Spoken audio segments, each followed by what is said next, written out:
Hello, my name is Matthew Pfeiffer. Welcome to my YouTube channel. On this channel, I help people move their life forward after dealing with a toxic, narcissistically abusive relationship. And I also talk a lot about self-development. And if those sound like things that interest you, make sure you hit the like notification and the subscribe notification so you're notified each and every time I upload a new video. I upload new videos on this channel 5 days a week, Monday through Friday. In this video and this channel is sponsored by BetterHelp. If you need more help than what this video can provide, make sure you connect with an online therapist through BetterHelp. All of those links are down below. When you use the link that from my channel, you'll get 15% off your first month of therapy with BetterHelp. So with all that being said, let's get into today's topic. So we are talking about trust issues. It is very common for people to have trust issues after dealing with someone who's toxic or an unhealthy relationship. And quite often, you may have actually had those issues before you actually got into the relationship.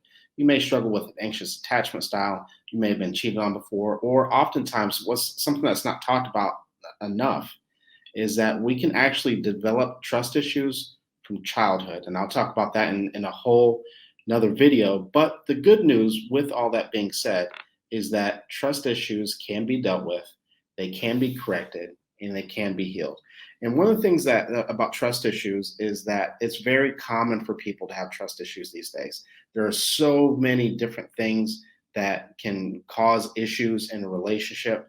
Obviously, with technology these days, even a trusting partner, a partner who may not have cheated, may not be texting exes and all the horror stories that you hear.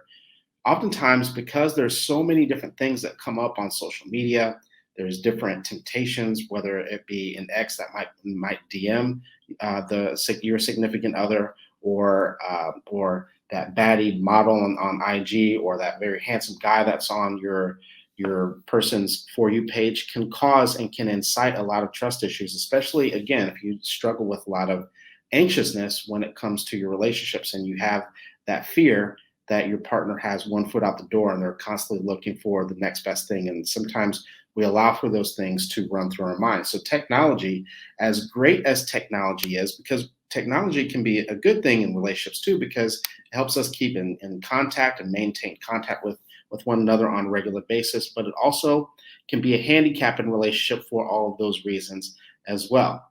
So one of the main signs that you might be struggling with trust issues are that jealousy that oftentimes that we begin to feel. So one of the ways that we need to be able to correct this is to be in the present moment. We need to stay in the present moment. Oftentimes when we struggle with trust issues, we allow for our mind to wander.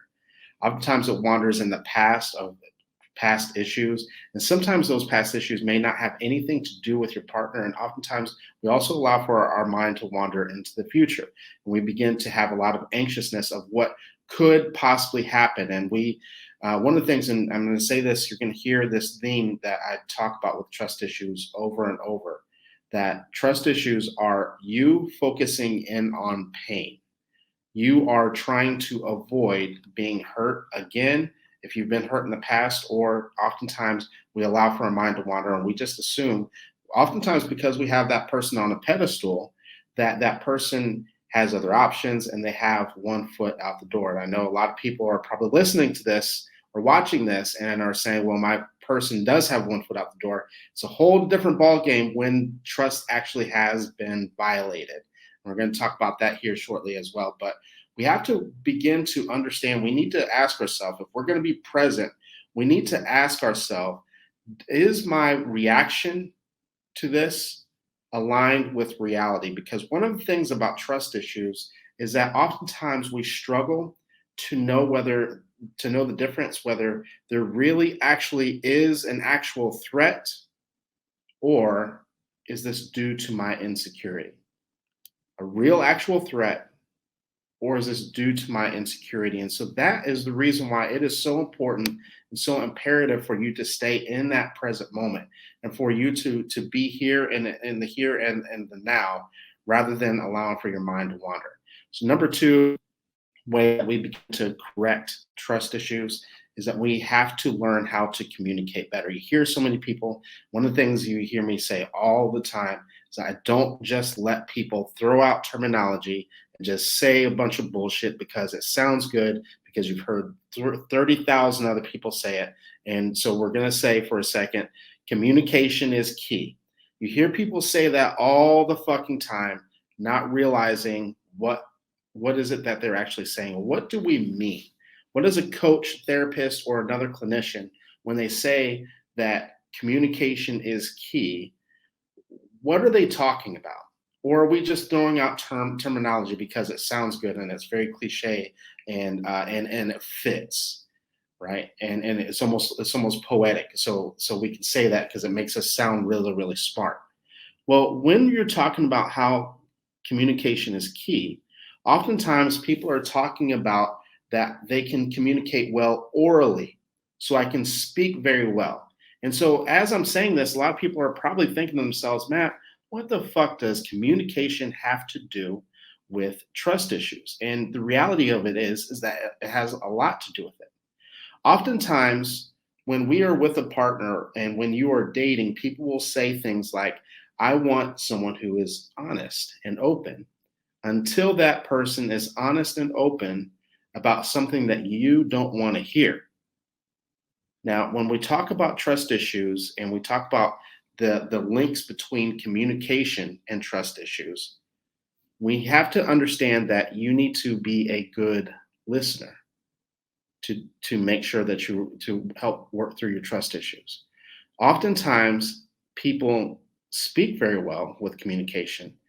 We don't listen very well. So let's roll this tape forward. When you are a very defensive listener, and that person tells you something that you don't want to hear, they tell you something that you don't like, and you automatically put your walls up because, again, your focus is in on your pain and not being hurt. And so you're not even listening, and you don't even have an understanding of where your partner is possibly coming from. What potentially can happen is that you get defensive, and what happens is that now you put your partner on edge. Now, think about that for a second. If your defensiveness leads to your partner also being defensive or your partner shutting down, what does that internalize to you as the person who struggles with trust issues? Ding, ding, ding, ding, ding. All of a sudden, you watch and you're seeing your partner shut down. And the only thing that you can think of, because your focus is in on pain, is see, what's that all about? And all of a sudden, instead of the two people talking about the real actual issue or whatever the solution actually is to whatever problem, you have now two people that are now getting defensive. And oftentimes when people struggle with trust issues, they don't see how their own behavior, their own defensiveness possibly can be leading into the argument and into the miscommunication. So part two, if we're going to work through our trust issues, is that we have to learn how to communicate. And if we're going to communicate well, that also means that we need to listen a lot better. Instead of listening to respond, we need to listen to understand. That's a quote from Stephen Covey, who wrote 7 Habits of a Highly Effective Communication, I believe. Or leader. I don't remember. I'm losing off the top of my head, but it's actually a great book, great quote. But it's important for you to learn to listen with the intent to respond, or intent to understand, rather than the intent to respond. So number 3 way that we work through our trust issues is that it's important this is the other side of communication, that you become very direct about the things that you actually need. So oftentimes especially when people struggle with not only trust issues, but with people pleasing and with codependency, oftentimes they are not very direct about their needs. Because again, what happens is that we think that person has one foot out the door and we don't want to ruin it. And so you hear people saying a lot that they feel like they're walking on eggshells. You might even say to yourself, I don't want to be the bad guy. I don't want to rock the boat. You might have something that you disagree with your partner about and you don't want to rock the boat. So you're not very direct. You're not very forthcoming. And to be perfectly honest with you, you're not being honest. And so what happens is that because you're not being honest and because you're not being direct about your needs, oftentimes we assume that that's what everybody else is doing too, that not everyone else, that people are telling, that people are sugarcoating things for you because that's what you're doing to other people. Number one. Number two, the reason why that this doesn't work, not being very direct about your needs. Oftentimes we put ourselves in a position and we put ourselves in a lose-lose situation where we assume that our partner should just know. They should just know what we want. They should just know what we need. And what we do is oftentimes we put that person on a pedestal and we internalize that if they can just read our mind, if they just know what to do without us speaking about it, without us being direct, then therefore they love us because they can read our mind, just like a little fantasy thing, like in Disney or like in the movies, right? However, the problem is that nobody can do that. Literally, nobody can. Nobody can read your mind. The only person who knows what you're thinking and knows what you're feeling is you, period. And so what happens, oftentimes, let's flip that around. If they can read your mind, you assume that they love you and that they're in it, that they're in this relationship and they're not going to hurt you. Well, if they don't know what you're thinking and we're setting them up for unrealistic expectations, and keep in mind that it's just a matter of time.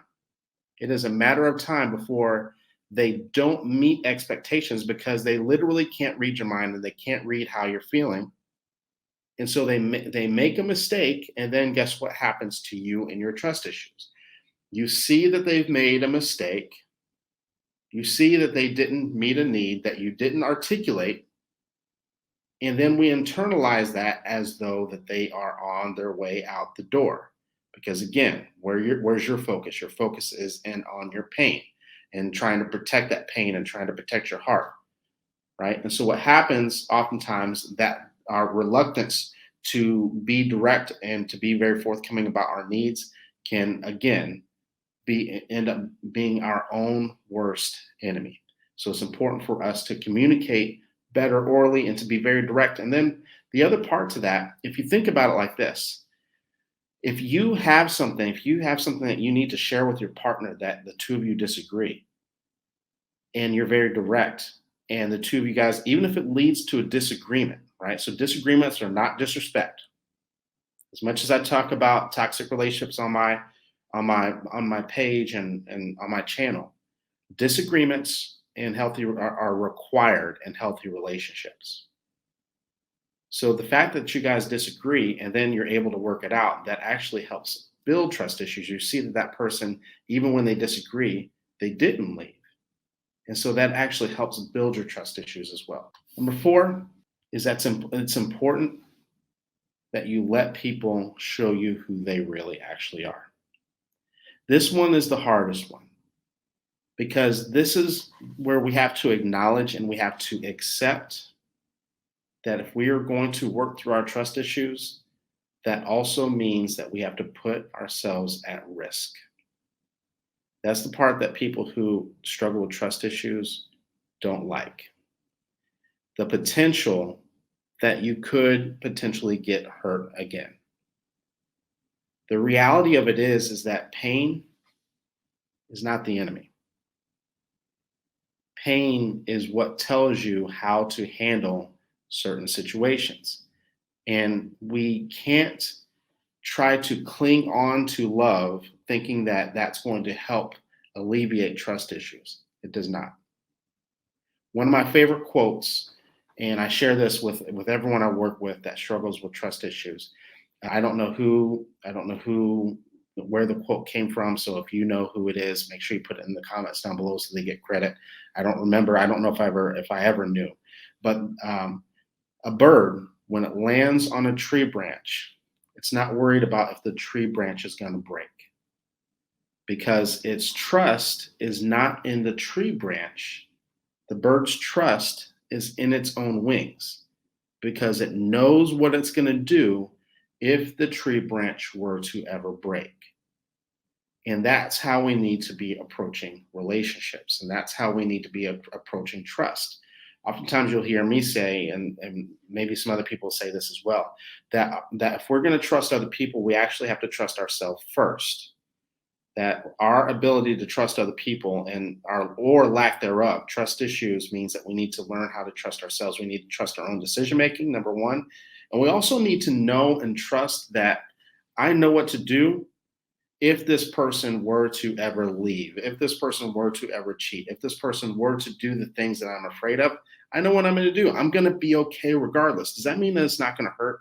Of course it's going to hurt. But we have to understand that we can't, us approaching a relationship with trust issues is not going to keep that person from doing those things anyway. Trust issues doesn't prevent people from cheating. You going through people's phones doesn't prevent people from cheating.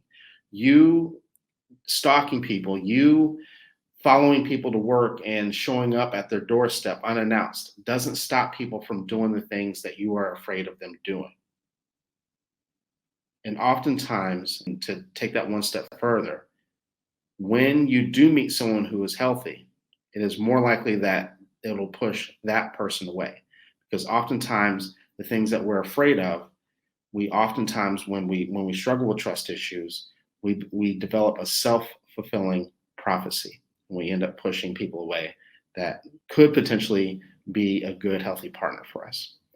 So with all that being said, thank you very much for tuning in. If you guys have questions that you would like for me to answer on this channel, make sure you send it to justaskmatt@mattpfeiffercoaching.com. Again, that is justaskmatt@mattpfeiffercoaching.com. Just make sure you keep that email 2 to 3 paragraphs max. Be very direct and to the point what your question actually is. If it's too long, if it's too lengthy, unfortunately, I will not be able to get to it. And with all that being said, thank you very much, and I will see you in the next video.